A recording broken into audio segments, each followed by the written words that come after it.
ipasubasta ng Presidential Commission on Good Government o PCGG ang nasa 400 alahas na nakumpiska mula sa pamilya Marcos.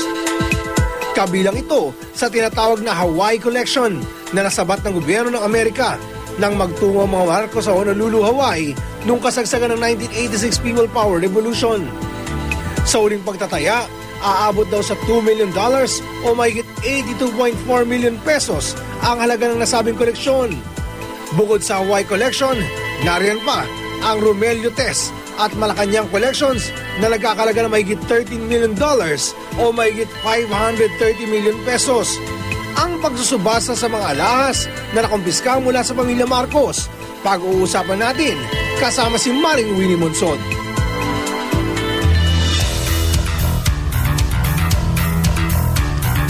Ang mga dating alahas sa mga Marcos na isusubasta na ngayon, yan ang pag-uusapan natin kasama si Professor Winnie Monsod. Maring Winnie, good morning po. Good morning, Ivan. Good morning, mga kapuso. Yung mga values na sinasabi kanina, ayan yung values noong 1986. Ngayon, it's 25 years later. Kaya, pero hindi ko alam kung talagang 15 billion pesos ang mukhang value ng jewels na yan. Alam niyo, mga kapuso, ganito yan, ano ha? I would really like to keep those jewels intact. Para, ayan ang number one choice ko, at para ma-remind lahat tayo na ganyan ang ginagawa sa atin ng mga ating political leaders. Nagnanakaw sila sa atin. Alright? And, ang importante dyan is even now, nangyayari yon. Ang dadami pong dinastiya na andi dito na longer than the time Marcos and his family and his wife was in power, na 20 years sila. May mga dinastiya ngayon dito na ang tagal-tagal na andyan pa rin. At alam nyo kung paano natin nalalaman na kumukuha po sila, you know, karamihan, maybe not all, but karamihan is because nakikita natin na may isaliksik na nakita na yung net worth ng mga ating liderato na dinastiya is mas malaki po sa net worth, yung assets nila minus liabilities ng mga political leaders natin na hindi dinastiya. Kaya this is a very good reminder to us, mga kapuso, that we cannot afford to have that kind of situation here. Okay? Let's see what the PCGG has to say about that. Yeah. Maring Winnie, nasa linya po ng ating telepono si PCGG Chairman Andres Bautista. Chairman, magandang umaga po. Magandang umaga, Maring Winnie, at magandang umaga, Ivan, at magandang umaga sa lahat ng mga nanonood. Okay, Chairman Bautista, can you tell us, ano ang basehan ng inyong valuation na 15 billion pesos ang halaga ng jewelry collection ni Imelda Marcos? Right. Sa totoo lang, Maring Winnie, hindi ko alam kung saan nakuha yung 15 billion, no? Pero sabi mo rin nga kanina, yun ding binigay na valuation ng mga mga $6 to $8 million, yan ay valuation na binigay ng Christie's, pero matagal na. Hindi naman 1986, That's right.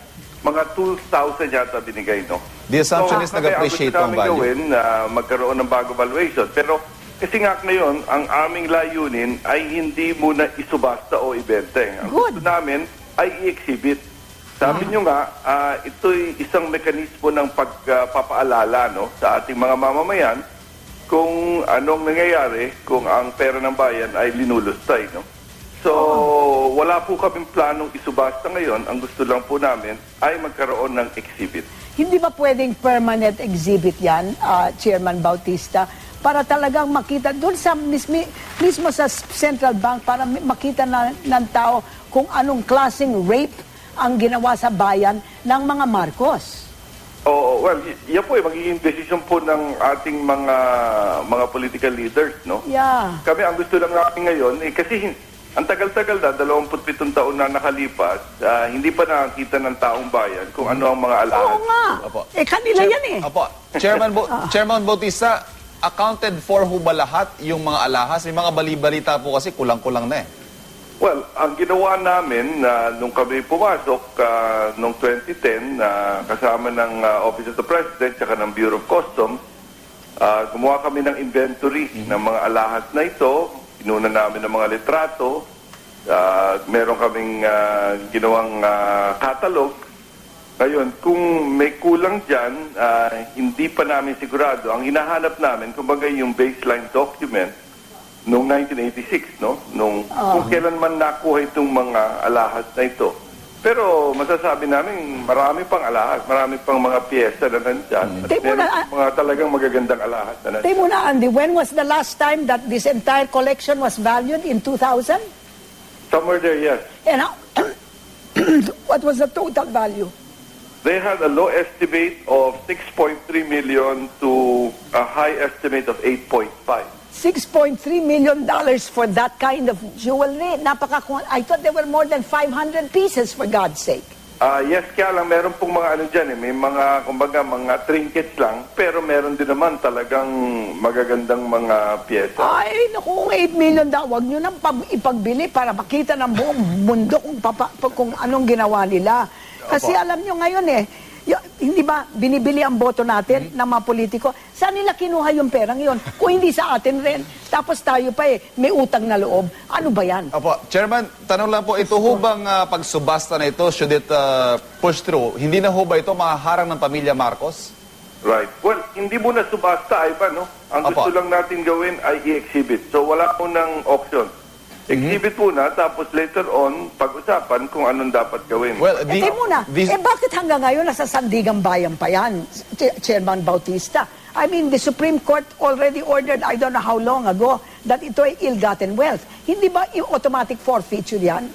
Right. Hindi lahat po, Maring Mini. Yung pong Malacanang collection, which is the least expensive of the three. Yeah, because ayan ang iniwan niya Yan yung mga iniwan. Totoo yan. Yan ang meron pang kaso sa Sandigang Bayan. Ayun ang nasabi dalawa, wala na kaso. Bigay nyo na lang.